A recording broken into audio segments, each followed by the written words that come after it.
Hey, everybody. Welcome to our Tuesday afternoon professional learning session.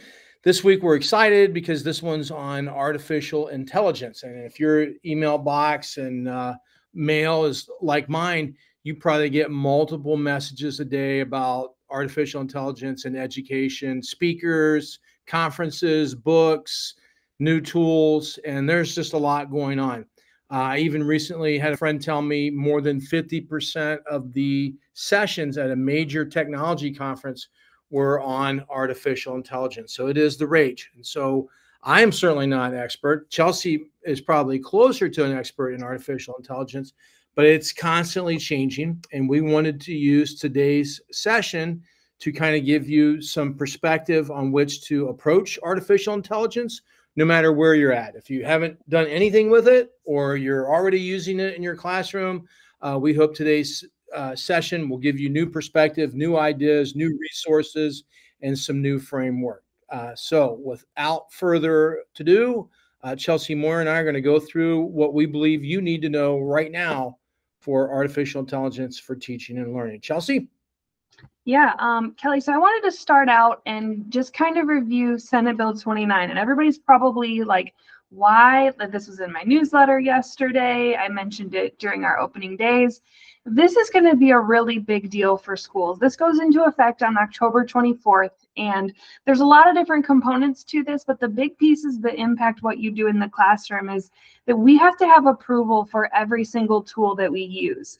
Now, this was kind of in place last school year. You probably remember I was around all of our professional learning teams, your grade level teams, and we started to kind of get our lists together. I started working with vendors, getting those contracts. The law has changed a little bit, so all of those contracts that I started to get last year, there's new things that have to be in those. So we're kind of in the process of reviewing all of those contracts, and then anything we don't have a contract with yet, we're working on pursuing that. So the rules are a little bit more strict this year now that Senate Bill 29 has passed than they were last year. In just a second, we're going to jump out and I'll show you where you can find all of our approved apps. I will also say this is very much one of those we're building the plane while we're flying it kind of thing. Kelly and I, we talk all the time. If there's something that comes up that we are not going to be able to use any longer, we are going to be very strategic about how we migrate away from one tool. So I don't want anybody to be worried or stressed out that, you know, something you're using today is just going to be turned off tomorrow. If we get into that boat with any of our tools, we will have plenty of advanced notice. I just want you to know that it's not because I'm being controlling. It's not because I want to have a say in what you do. I trust what you're doing as the professionals. I just need to get the paperwork in place on the back end. So please, please, please make sure you are checking that list. We also have to follow age restrictions, especially when it comes to artificial intelligence. Ed Tech has kind of been infamous for like, we kind of follow the age rule. You know, does it say 13 and up? Is it okay for all kids? Do we need parent permission? Do we not need parent permission? We can't do that anymore. We have to really follow these laws to the T or follow the terms and conditions set forth by all of the apps to a T. So we're going to talk about some of the age restrictions for the popular AI tools today. And then the big thing for you as each individual is you're responsible for this. The law doesn't go into effect until October 24th, and there's a lot of things that we're still learning about this, but one of the pieces is our teaching licenses could be in jeopardy if we are exposing student data after either the district or we find an agreement that a vendor won't sign. So if there is a tool that's blocked and you go out and you use it, or you don't get something checked and you put kids' information out there before you have permission, you could be in jeopardy yourself. So I want everybody to know kind of what's at stake here. So Kelly, let's go ahead and flip onto the next one. Now the cool stuff. I kind of want to give you our parameters for where we're at, and I would say these are literally the parameters for today. I had to adjust a slide after lunch because something that I didn't have permission for this morning, I got an agreement signed literally this morning, so I shifted them around. So these are also very fluid and changing very quickly. the way my brain works is kind of like a stoplight. Now, I told Kelly, I said, I don't like to use red because I feel like red means no, it means blocked. It's very firm. So we're going with green, yellow, and orange. So if you were to choose something today, maybe you're a teacher who is just getting started with AI. If I could direct you one place, I would suggest checking out Magic School. We like Magic School for a lot of reasons. One, it is now going to be open for teachers and students. So some of you have been patiently waiting for us to open this up for students. It's open now. You can go in there, you can create classes. I have more information on that on the next slide. But it is open for kiddos now. And Magic School keeps all of our data in this little umbrella. So anything that you type into Magic School stays within our control. You don't have to worry about the information that you type in going back and training what they call the model that they use to keep building each of their tools. The cool thing about Magic School is it's powered by the most popular AI, I don't know if I'm saying this right, the AI algorithms, the language models. So it's built with OpenAI's ChatGPT 3.5 and 4, Claude, and Gemini. So it's kind of taking the best of all three of those worlds and smashing it together into one. Another helpful piece for Magic School, Kelly's going to talk a little bit later about prompts, but Magic School kind of helps you build your own prompts as you go, and they give you ideas of different ways to use it. So when you log in, you've got 30, 40, they keep growing different choices. Do you want to create a lesson plan? Do you want to create a differentiated worksheet? Do you need a quiz? Do you need an email to families? It kind of scaffolds things for you. So Magic School is green. It's perfectly safe to use with students and for teachers. In the middle there, Gemini, this is Google's tool. Some of you may have caught on to this when it first came out. It was originally named Bard. They've transitioned and now it's named Gemini. This is open for staff. Right now, Google has an age restriction on this for 18 and up. I know high school folks, we probably do have some seniors that are 18, but quite honestly, I can't chase birthdays. So we're just leaving it off for students for right now. Google is working on lowering this age restriction to, I believe it was 13, but that is not in place as of our webinar today. So when that changes, or if it changes, we'll take a look and see how we can shift things accordingly so that we still meet that age restriction. Now, Google, this really surprises me. They are also guaranteeing that our data will stay within our domain. So they're comparing it to, like, when you start a Google Doc, it stays within our PC umbrella, just like Magic School does. So we never want you to share private personal information with any of the AI tools. But if something accidentally were to get in there, Magic School and Gemini are protecting us. Now, the last two, these are kind of like proceed with caution. ChatGPT, which is OpenAI's tool, and Copilot, which is built by Microsoft, you can access the website, but I cannot let you create accounts. So think about an account like anything that you would type your email into, or you click that sign in with Google.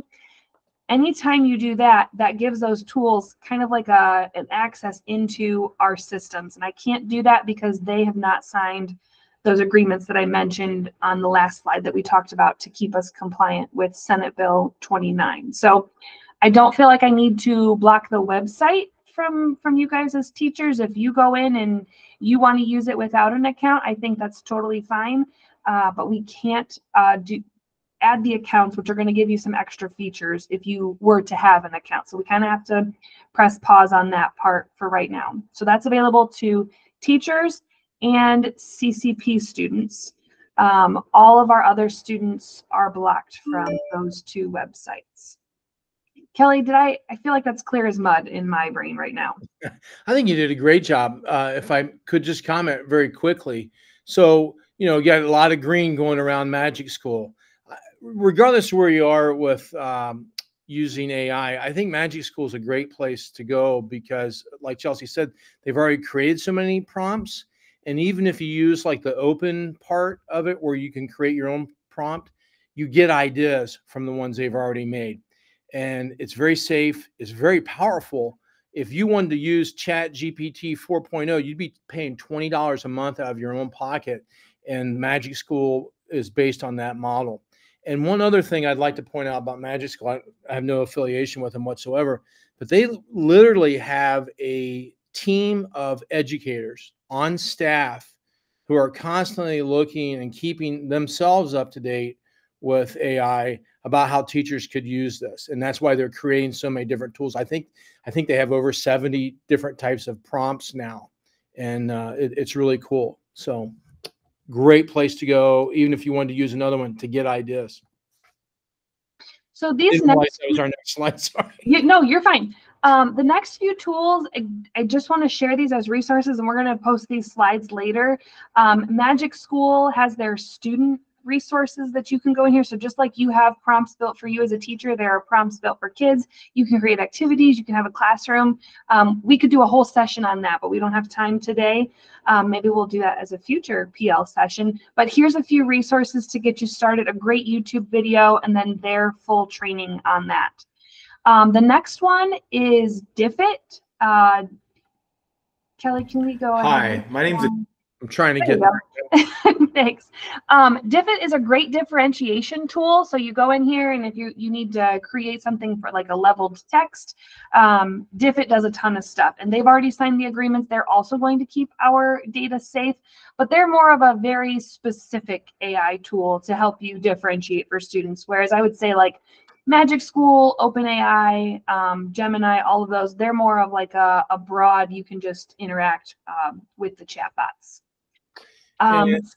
Go ahead, Kelly. The nice thing about both of those tools, if you're doing differentiation with a particular selection of reading selection, and you wanted it, like you wanted to scaffold, you have a lower reader in your classroom or something like that, you can copy and paste, or you can drag in PDFs even, and it'll break it down as what you command it to do. So it's very cool.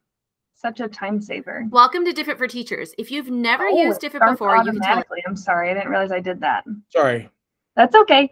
Snorkel's another cool one. I think this would be really cool if you check out the iPad cart and bring it into your classroom. This will record students as they're writing. It pulls up a whiteboard. So grab the iPads, you have the students use their finger, have them use an Apple Pencil, write on the iPad, and it records what they're writing and what they're saying at the same time, and then the AI gives them feedback on their work. A lot of the examples of this one are in a math classroom, but check out that video if this is something you would be interested in. That's probably the one I'm most excited to try next, Chelsea. That's really cool. Yeah, it's pretty neat. Welcome to Snorkel. To get started. And then the last one, I added Edpuzzle. This is something you've all been using for a long time. Some of our current tools are building in AI. Now, Edpuzzle is super nice, and they're doing it as part of our plan that we're already paying for. Other tools are doing this as an add-on, like an additional fee for that subscription. So I don't know that we purchased Magic School, and that's kind of like our paid tool. So I don't know that we would be expanding to other tools, but we'll try to keep highlighting any tools that have built-in AI features. Now, that was only 4 of them. But there's so many cool things out here. Kelly, I totally forgot to add that Sourcely one on this page, but I did send the request in this morning. These are some other tools that I think are fantastic. I just haven't gotten agreements back yet from these vendors. So these are the ones that I keep seeing in my social media feed that people are using. So I just wanted to throw it out there that we're working on getting permission to use these. Hang tight, and we'll let you know as soon as they are ready to go. And jumping in for a quick second, the reason those videos started on all those pages, and thanks for doing that, Chelsea. Chelsea's going to share this resource out with everybody, and so you'll be able to go through this list again in case you're taking screenshots or you want to watch the videos. And the cool thing about AI is like let's take that Enlighten AI. I could go into Magic School and go into the open part and just say, how could I use Enlighten AI in my 4th grade classroom teaching of English or something like that, and it'll give you ideas. I mean, it's that smart and that current and that relevant. It's crazy. So just a couple of things as you jump in. Make sure you talk about how to use AI appropriately if you decide to start using this with your students. Please don't expect that they just know what's appropriate. Make sure they know not to type in their name, their address, their phone number, any of their personal information, and also make sure you aren't sharing that information in there as well. A big one that I'm always concerned about is if you want to use one of these tools to help you differentiate, please do not mention specific names and disabilities together. I would say a student with, and then you could list the disability, but don't ever put a name and a specific disability together. Again, check our approved app list before you use something. And then the last one, sorry, I forgot to take the highlight off of this. A lot of these tools are working together. So Magic School is a really good example of this. They have an image generator inside of it, but the image generator is powered by Adobe. So Mr. Lamb was using this the other day with his students, and we were trying to troubleshoot like why the Magic School side was working, but the image generator wasn't. So we're going to have some of those weird little quirks where I didn't have Adobe configured correctly, but we had Magic School configured properly. So there's a lot of tools that are kind of being smashed together, and it may take us a little bit of time to figure out the exact configuration that we need to work through that. Yep. I think also when you're planning to use one of these tools, and this is what I tell people when they're using the iPad card or the VR card or whatever, any new tool, you got to build some time in just for that play box. So that sandbox, that playing around with it, so they kind of get used to what it can and cannot do and get through that awkwardness. And that's exactly what Mr. Lamb did at the high school. So they kind of played around on it a little bit just to see all the different things it could do. And then the lesson that he was doing last Friday was a very high level. Kids were engaged. He even told me he heard those magic words that every teacher wants to hear. Oh, I don't want to go to my next class. I want to finish what we're working on. And that's pretty magical. Okay to move ahead, Chelsea? Yeah, I'm good. Okay. Did you want me to show your technology resource? Oh, you know what? No, let's keep going. But there is a link in the slides if you need to check which apps are approved. We just want to make sure you're able to get to that easily if you need it. Very cool. So I don't know. I'm not going to assume that everybody has done anything with artificial intelligence. So I just want to assume that. But if you are going to use artificial intelligence, you need a prompt of some sort. And that's what I really like about Magic School. Magic School has over 70 prompts already built into it that you can use. A prompt is basically just like you'd give a student a set of directions or tasks or roles that you want to perform. And so I have Chat GPT 4.0 on my phone, and I can use it almost like a therapist. I can say, hey, you're an expert in whatever area, or a counselor of some sort, or a consultant. You're an expert in architecture or gardening, and I'm working on a flower bed in my backyard, and I have some mums and some others, and you tell it what ingredients that you have. What could we do? And it gives you possibilities. And then you can have a conversation back and forth and say, well, that's a good start. Could you make it better? Or could we make it more affordable? And so I put 6 ideas on there, but be specific about your task. Give AI a role. Like I could have it write something for me. Maybe I want it to rhyme. I give it a topic, but I can also give it a style like Dr. Seuss or Williams Wordsworth or something like that. I can also set boundaries and restrictions like, I don't want to go too long, or I need a specific number of characters for a tweet or something like that. And I can tell it to do better, do your best work, just like you would a student. And I can tell it to include keywords or ideas that I've used. And I always test it out. I never use exactly what it spits out for a lot of reasons. One, primarily, it's not me. It's not who I am. And I really like this. I'm going to jump to this slide with John Spencer. Right now, in all of our bodies, there's a lot of work that we've had done over the years, like maybe we've had fillings put into our teeth, or maybe we've had joints replaced, or stitches or something done. It's made us better because we've had that.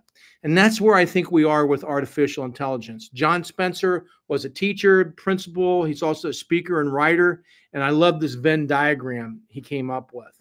And really, artificial intelligence alone, what it spits out after I give it my boundaries and rules and stuff, isn't really what I want. What I want is where it's blended with my creativity. And so I take what it generates and I use it as a starting point or a suggestion. Okay. And I think that's a really great way to look at AI.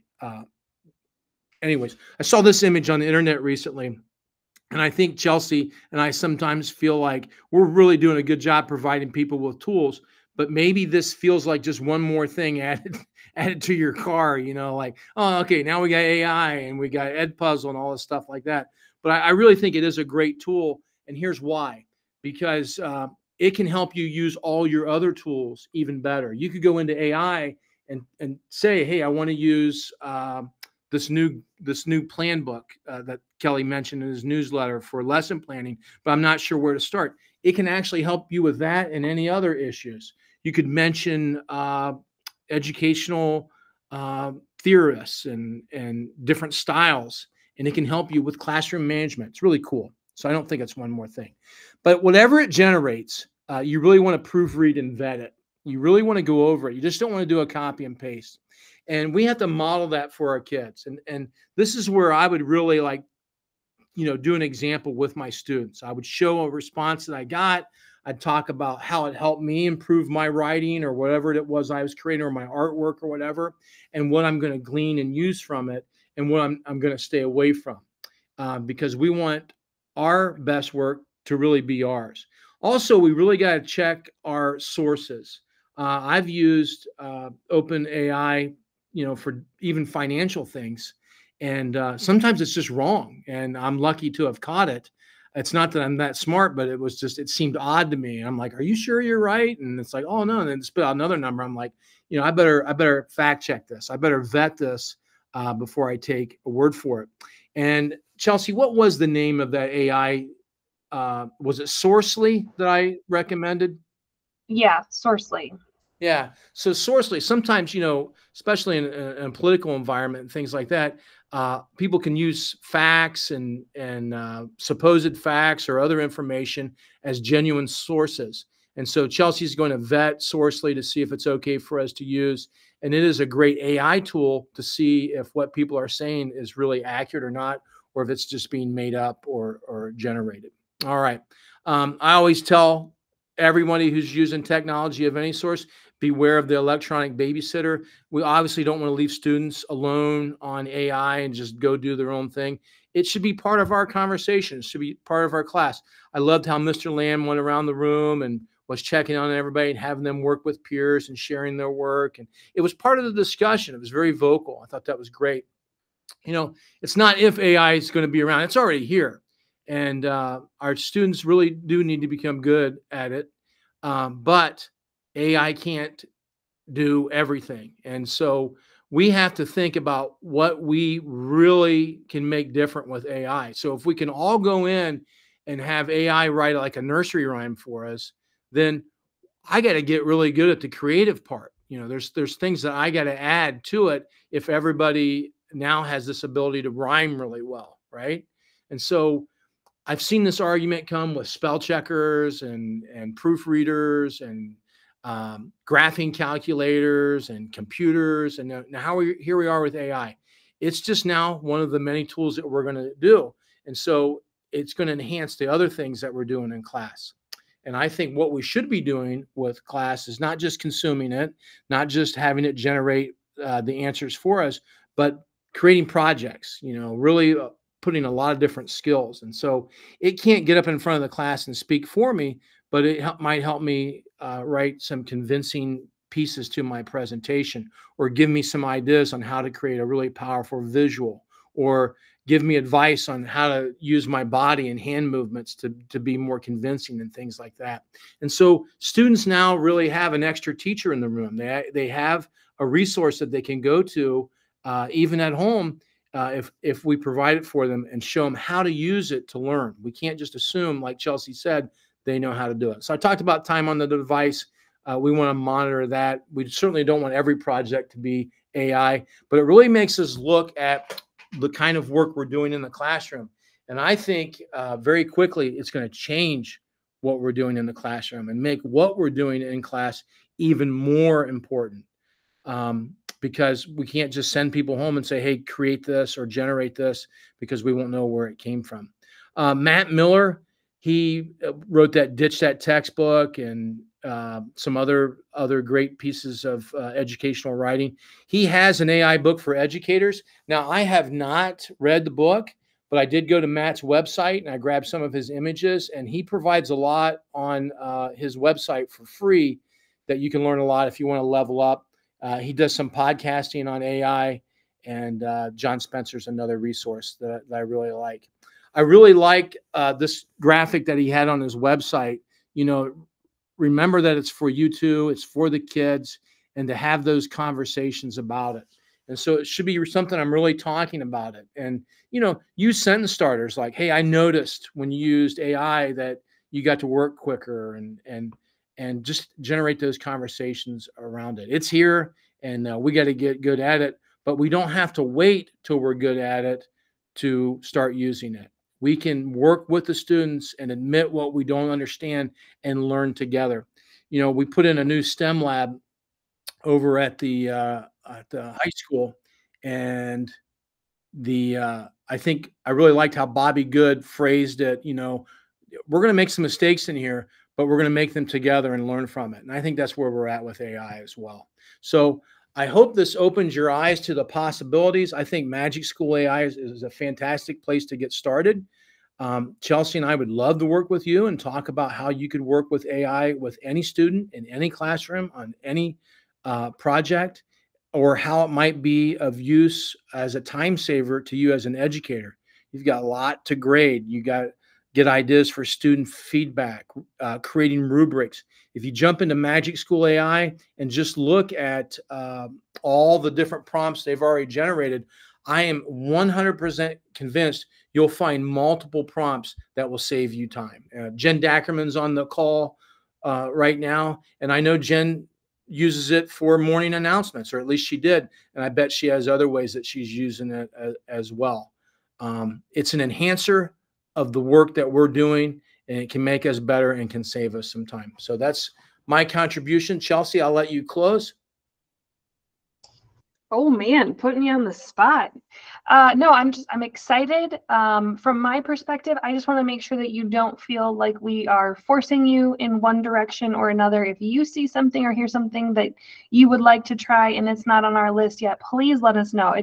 There are so many things coming out so quickly. It's really, really hard to stay on top of all of them, and we'd love to learn from you and with you. So yeah.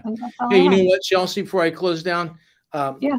We might want to get, like, you go to a restaurant, you always ask people like what they used, what they ordered on the menu and things like their favorites and stuff. I think I'm going to collect some of those from AI. What do they like it for? So my favorite thing, and I've done this in Magic School and some of the others, is I tend to be very wordy in an email because I feel like I need to like explain everything in a lot of details. So I'll take kind of my draft and I'll throw it in there, and I'm like, you know, simplify it or make this email shorter. And it does a fantastic job consolidating all of my ideas. That's one of my favorites. One last word. It's fun. It is fun. We all need fun. Yeah, get in there and play around with it. Well, thanks for joining us today. I hope it's opened up your perspective and giving you some ideas. And I hope you give us some feedback on ways that you hope to use AI or are using AI, and so that we can share with other people so they can level up. Thanks again. Have a great day.